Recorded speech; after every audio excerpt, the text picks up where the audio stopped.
نائب امریکی صدر جے ڈی وینس کہتے ہیں ایران کے ساتھ ابھی کسی حتمی معاہدے پر نہیں پہنچ سکے۔ پریس بریفنگ میں کہا مذاکرات میں نیک نیتی کے ساتھ شرکت کی اور اپنی شرائط واضح طور پر پیش کی۔ اس مقام تک نہیں پہنچ سکے جہاں ایرانی ہماری شرائط قبول کرنے پر آمادہ ہوتے۔ ایران نے امریکی شرائط تسلیم نہ کرنے کا انتخاب کیا۔ ایرانی وفد سے جوہری ہتھیاروں سے متعلق کوئی واضح عزم نہیں سنا۔ ہمیں واضح اور مثبت تصدیق درکار ہے کہ ایران جوہری ہتھیار حاصل کرنے کی کوشش نہیں کرے گا۔ یہ ہماری آخری پیشکش ہے۔ ہم بہترین تجاویز چھوڑ کر جا رہے ہیں۔ نائب صدر جے ڈی وینس نے وزیر اعظم شہباز شریف اور فیلڈ مارشل عاصم منیر کا بھی شکریہ ادا کیا۔ امریکی نائب صدر امریکہ واپس روانہ، نائب وزیر اعظم اسحاق ڈار اور فیلڈ مارشل سید عاصم منیر نے رخصت کیا۔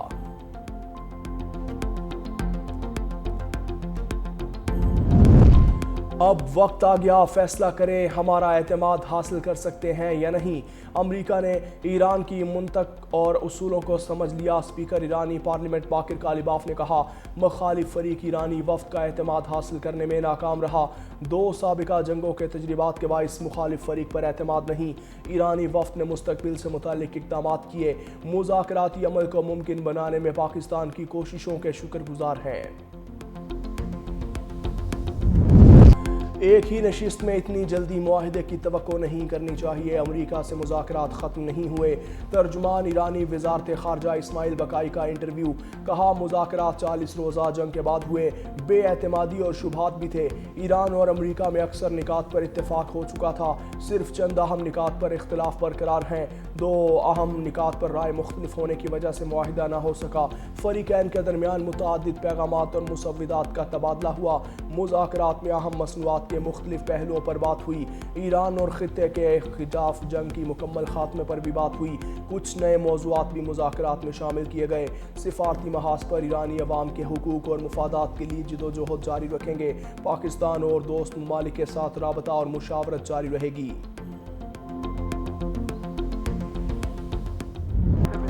مذاکرات کامیاب ہوں یا نہ ہوں مجھے فرق نہیں پڑتا، امریکی صدر کی میڈیا سے گفتگو۔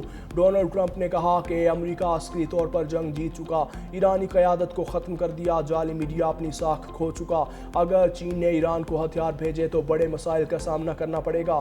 ہم چاہتے ہیں کہ آبنائے ہرمز کھل جائے، حالانکہ ہم استعمال بھی نہیں کرتے۔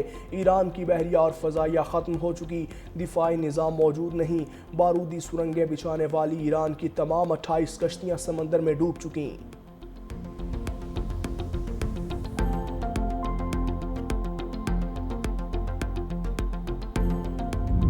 امید ہے فریقین مذاکرات جاری رکھیں گے، پاکستان ثالثی کا کردار ادا کرتا رہے گا۔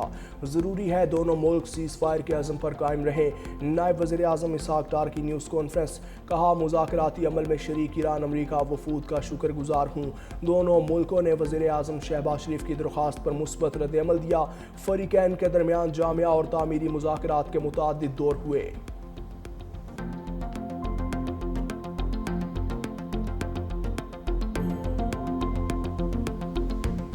امریکہ کے حد سے زیادہ مطالبات مشترکہ فریم ورک اور معاہدے کی راہ میں رکاوٹ۔ آبنائے ہرمز اور جوہری حقوق سمیت کئی مسائل مذاکرات میں اختلاف کا باعث بنے۔ ایرانی میڈیا کا دعویٰ، ایران امریکہ مذاکرات 21 گھنٹے جاری رہنے کے بعد ختم، فریقین کسی معاہدے تک نہیں پہنچ سکے۔ امریکہ نے وہ سب کچھ مانگا جو وہ جنگ کے دوران حاصل نہیں کر سکے۔ معاہدے پر نہ پہنچنے کے باوجود ہرمز کی صورتحال تبدیل نہیں ہوگی۔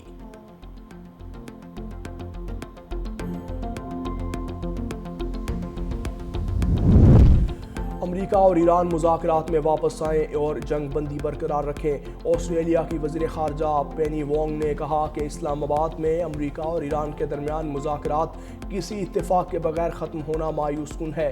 اس بحران کا جلد حل دیکھنا چاہتے ہیں۔ تنازع میں اضافے سے انسانی جانوں کا نقصان ہوگا اور دنیا کی معیشت پر اثر پڑے گا۔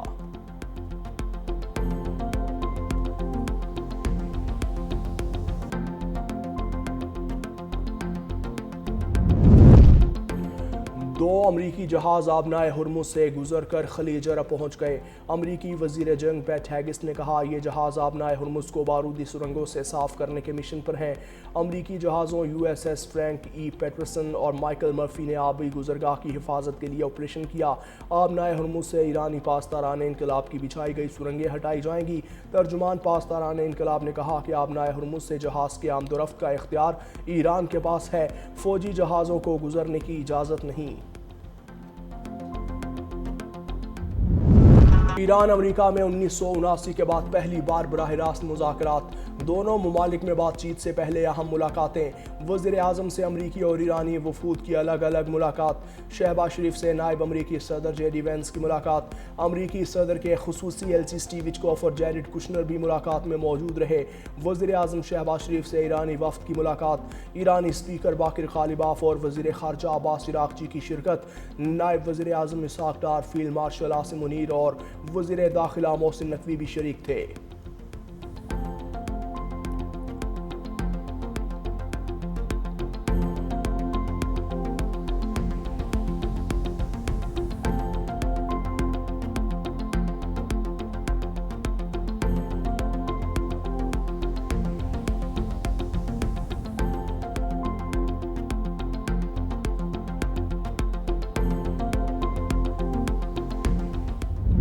امریکہ کے اتحادی کینیڈا کا ٹرمپ کو بڑا جھٹکا، دفاعی بجٹ کا بڑا حصہ امریکہ بھیجنے کا سلسلہ ختم کرنے کا اعلان۔ کینیڈین وزیر اعظم مارک کارنی نے کہا کہ اب ہر ڈالر کے 70 سینٹ امریکہ نہیں جائیں گے، کینیڈا اپنی دفاعی ضروریات خود پوری کرے گا۔ مارک کارنی ملک کی صنعت کو مضبوط بنانے کے لیے بڑے مشن کا آغاز کر رہے ہیں۔ کینیڈا کو اپنے ورکرز کی محنت سے طاقتور بنایا جائے گا۔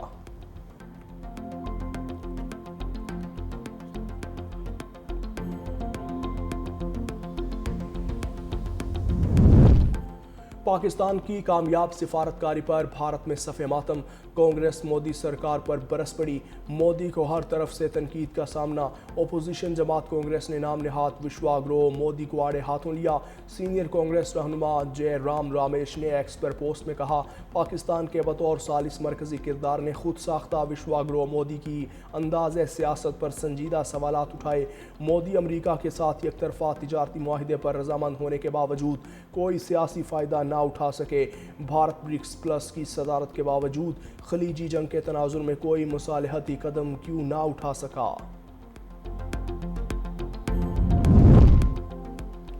صہیونی طیاروں کے لبنان پر حملے، ضلع نباتیہ میں رہائشی عمارتوں، اسپتالوں اور بجلی گھروں کو نشانہ بنایا۔ میفدون قصبے پر بمباری، 11 افراد جاں بحق، متعدد زخمی۔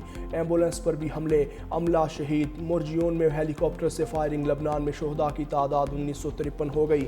جوابی کارروائی میں حزب اللہ کے اسرائیل پر میزائل اور ڈرون حملے، یہودی بستی یارا میں اور قریت شمونہ میں اسرائیلی چوکیوں کو نشانہ بنایا۔